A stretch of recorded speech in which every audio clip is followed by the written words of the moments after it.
부산시가 시민 건강을 해치는 미세먼지를 잡기 위한 종합대책을 수립했습니다. 미세먼지 배출 원인을 찾고 그에 따른 대책을 마련한 것이 핵심입니다. 부산형 소상공인 살리기 정책들이 본격 시행됩니다.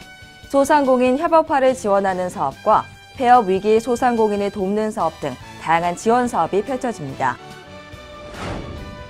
부산의 안전산업에 특화된 공간인 부산안전산업존이 조성됐습니다.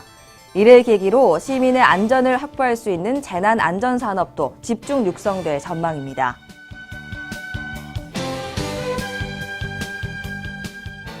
안녕하십니까. 다이내믹 부산 뉴스 이혜리입니다. 오늘 첫 소식입니다. 미세먼지가 기승을 부리고 있습니다. 봄인데 맘 편히 바깥 나들이를 계획하기 힘들 정도인데요. 부산시가 시민 건강을 해치는 미세먼지를 잡기 위한 종합대책을 수립했습니다. 미세먼지 배출 원인을 찾고 그에 따른 대책을 마련한 것이 핵심입니다. 항만도시 부산은 다른 도시와는 달리 선박 연료에서 발생하는 미세먼지가 큰 비중을 차지합니다. 이에 부산시가 미세먼지의 주범인 항만 내 화석연료 사용을 줄이기 위해 총력을 기울입니다. 우선 육상 전력 공급 시설을 설치해 선박에 공급합니다. 또 2020년으로 예정된 배출 규제 해역 지정도 내년으로 앞당기기로 했습니다. 부두와 야적장 등을 운행하는 야드 트랙터 658대는 액화 천연가스 LNG로 전환합니다. 2021년까지 관공선 7척의 연료도 친환경 연료로 바꿀 예정입니다. 도로 내 제비산먼지 저감을 위해서도 발빠르게 움직입니다. 미세먼지 주의보 상황에는 먼지 제거 차량을 59대 운영하고 경보 상황에는 급수 차량까지 동원해 모두 90넉 대를 투입합니다. 자동차 배출가스 저감을 위해서는 미세먼지 주의보 발령 시 관용 차량의 운행을 줄이고 경보가 발령되면 공무원 차량에 한해 2부제 운행을 시행합니다. 이외에도 2020년까지 전기 이륜차 1000대, 전기자동차 8000대, 천연가스 자동차 3100대를 보급하고 노후 경유차 7000대를 조기 폐차하며 어린이 통학 차량 200대도 LPG 차량으로 바꾸기로 했습니다. 미세먼지의 정확한 측정과 모니터링을 위해서는 현재 23개 미세먼지 측정소를 올해 1곳, 2020년까지 5곳 더 늘려 모두 29곳을 가동키로 했습니다. 대기질 상황 및 시민행동 요령 전파를 위해서도 힘씁니다.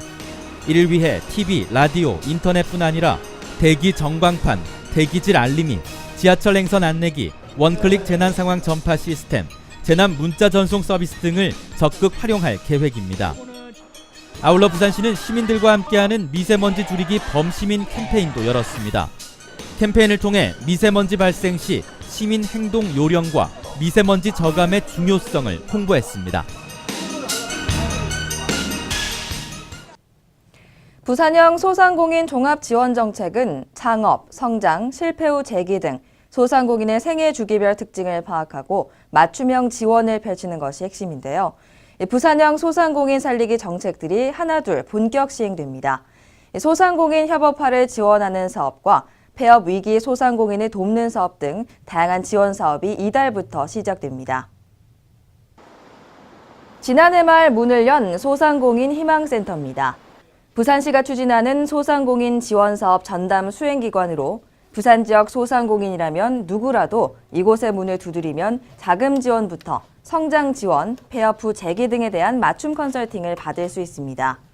또 부산형 소상공인 지원 사업의 구체적인 내용을 소개받고 지원도 받을 수 있습니다.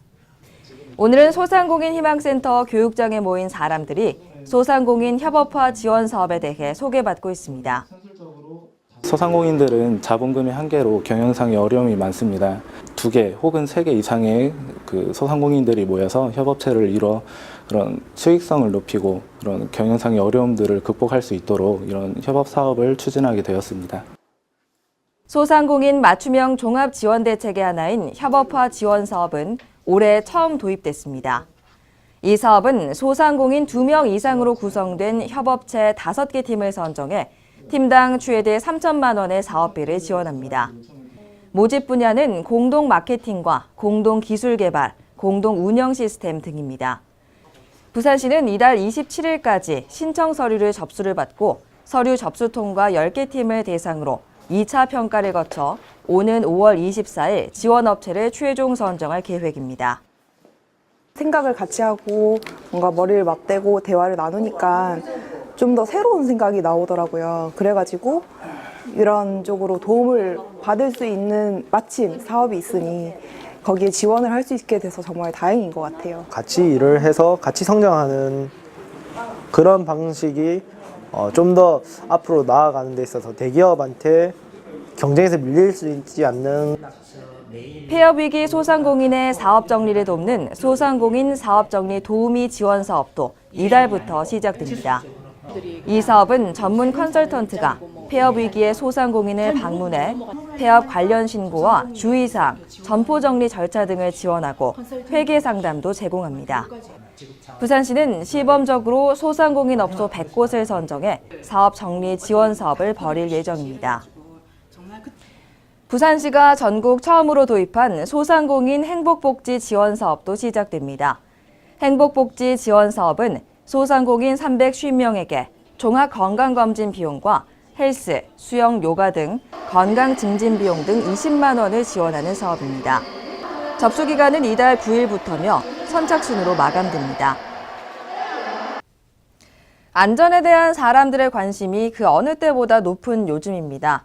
그만큼 안전과 관련된 산업의 전망은 밝다고 볼 수 있을 텐데요. 부산의 안전산업에 특화된 공간, 부산안전산업존이 조성됐습니다.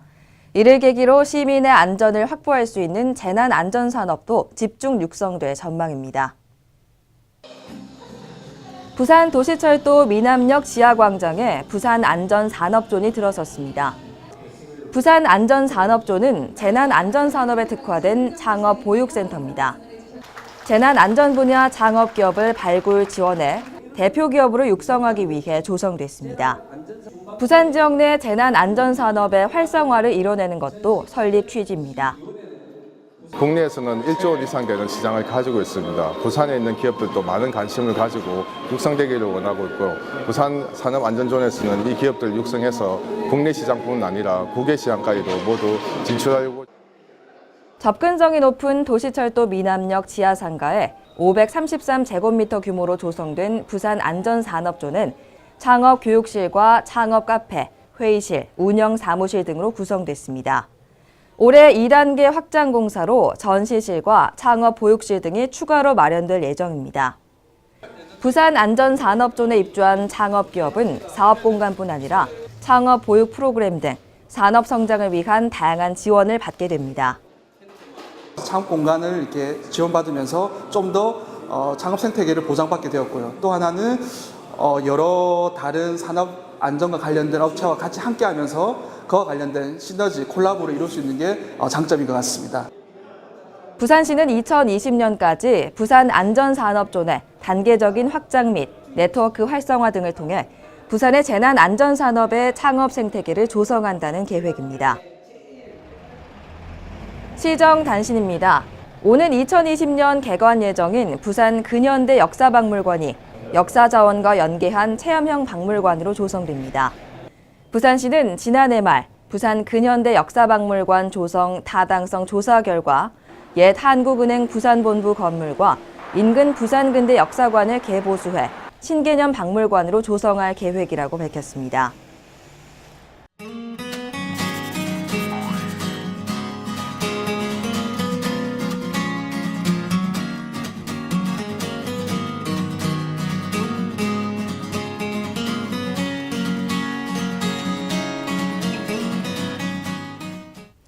다이내믹 부산 뉴스는 부산광역시 인터넷 방송 바다TV에서 다시 보실 수 있습니다. 함께해 주신 여러분 고맙습니다.